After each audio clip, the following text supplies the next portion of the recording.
which is your thesis, comes into conflict with the environment or another organism, which is your antithesis. And the conflict results in a newly evolved species, which is your synthesis. And now, of course, Darwinism has subsumed just about every field of inquiry. And one field of inquiry that Darwinism has subsumed is social and political theory. Political science has become evolutionary in character, and as a result, it's become dialectical in character. The Gnostic myth of Darwinism's subsumption of political science gave rise to the socio-political utopianism of the 20th century. And again, the secular Gnosticism of Nazi Germany and Communist Russia are two cases in point. The dialectical syntheses of these two was the post-World War II internationalism that gave rise to the United Nations. Now, the latest incarnations of the secular Gnosticism are Pax Americana, spearheaded by the neo-Trotskyite neoconservatives in the West, and Pax Europa, which is supported by several of the older aristocratic families of the East. Karl von Habsburg is just one such oligarch who heads the pan-European movement. Now, the dialectical syntheses of these two powers could represent the culmination of modern Gnostic ambitions and eschaton within this ontological plane. This is just one possibility, however, but the objective has always been what they have called in their own language a New World Order. You've heard that phrase pitched around by several luminaries. It was used prolifically by George W. Bush. It's been used by Gorbachev. It's been used by several movers and shakers in the political scene. But basically, the concept is basically a world global scientific dictatorship. And the late Father Malachi Martin basically characterized it, I think, quite succinctly as, and these are his words, socio-political Darwinism. They view the outcome of man's alleged political evolution as the amalgamation of all nation-states into a system of one-world control. This is what they believe is the outcome of man's incremental evolution. And again, this stems from an earlier occult belief that man was undergoing this incremental process of becoming, that man was eventually becoming God, which you saw bodied forth through several of the late 19th century doctrines of emergent deity, whether it be Nietzsche's Übermensch or Hegel's Weltgeist, Auguste Comte's Humanite.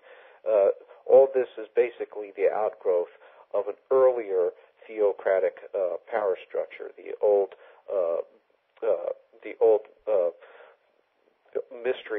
mystery cults of Mesopotamia, Babylon or Egypt. It's an outgrowth of their doctrines, of their thinking, and this is where that continuity of thought has led us today. That is basically the emergence of a scientific dictatorship that is becoming global in scope, that is resulting from the amalgamation of several other scientific dictatorships which are undergoing this process of coalitional integration, whether it be through conflict or through gradual incremental treaties and processes of basically amalgamating political and economic machinations together in such Darwinian constructs as the IMF and World Bank. But that's basically what we have, and it's nothing new. It's basically an outgrowth of an older occult order. Yeah.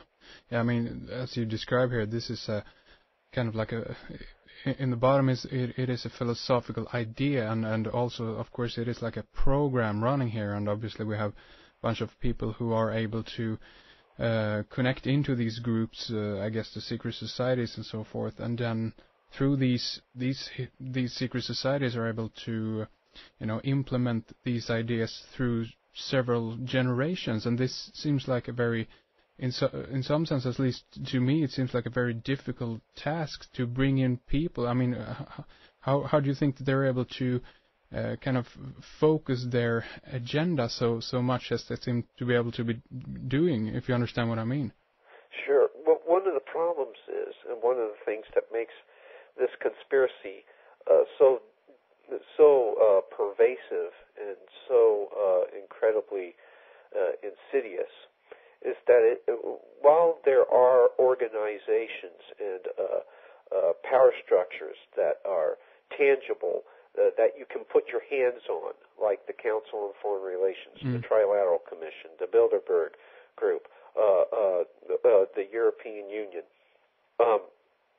These organizations still are only the political expressions of a continuity of thought. And this is what Paul and I say at the beginning of our book. This is what we explain in the beginning of The Ascendancy of the Scientific Dictatorship, is yes, it is a conspiracy of men. And yes, there is a network, a diffuse network and constellation of organizations and groups that are basically facilitating the conspiracy. But it is also a continuity of thought, and as such, these ideas become embedded on a level of consciousness with people that predisposes them to enact such principles. Let me try to break that down a little bit more clearly. I guess what I'm trying to say is it's not a monolithic or omnipotent conspiracy with a single man or group sitting astride the capstone of the pyramid. It's largely a conspiracy of ideas, and conspiratorial groups, yes, they consciously promulgate the continuity of thought within their own circles, but continuity of thought is disseminated on the popular level under several different appellations. Thus, you have secular humanism, the New Age movement, both of which were manufactured by factions of the power elite, which these two movements, the New Age movement and secular humanism, appear ostensibly to be on different trajectories, but they reach what is essentially the same end. Now, the conspiracy, it becomes more of a I guess you could call it a psychocognitive virus. It's an ideational contagion at the level of public consumption.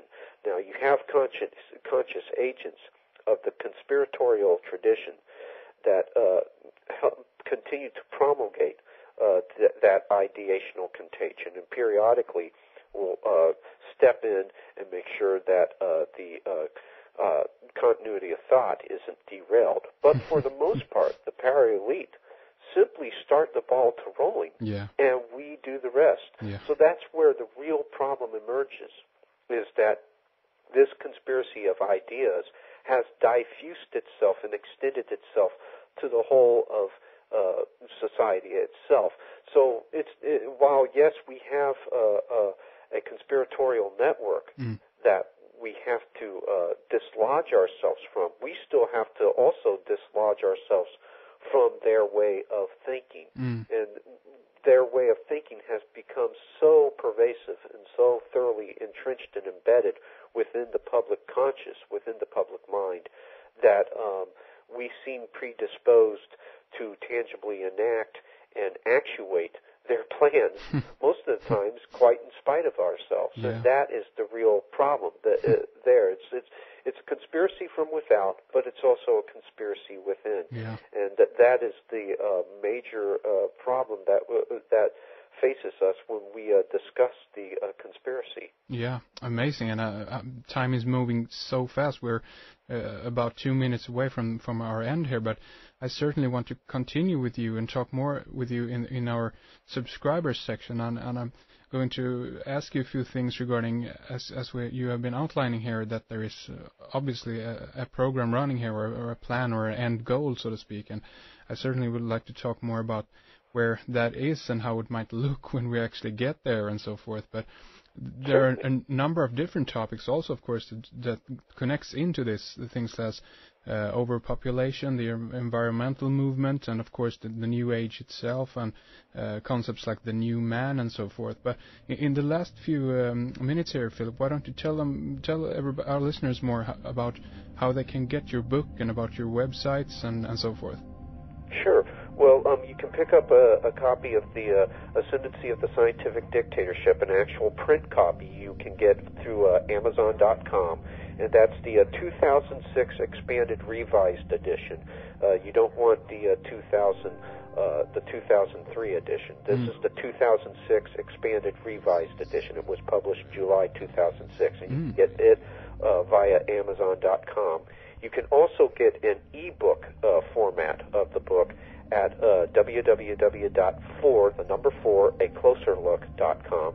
You can also subscribe to the ACL report there, which Paul and I act as regular contributors to. And you can read a majority of our articles also at www.conspiracyarchive, all one word, conspiracyarchive.com/commentary with a capital C /Collins with a capital C .php.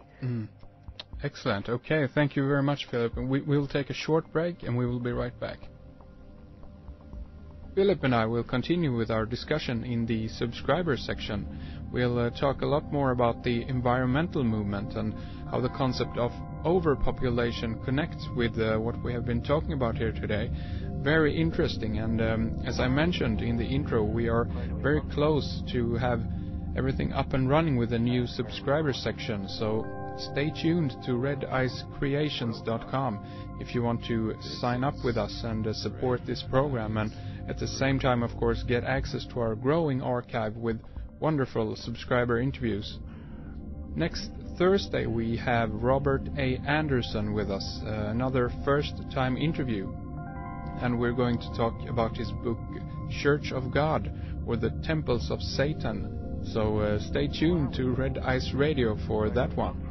And thanks to everyone out there for listening to the program, and thank you all for your kind emails, and we try to respond to as much as we can squeeze into the somewhat tight schedule at the moment, but we love to hear from you, and we're very glad that you're with us. Also a big thanks to technician and producer Fredrik Palmgren. This is Red Ice Creations Radio. My name is Henrik Palmgren. Take it easy, take care, and we'll talk soon again.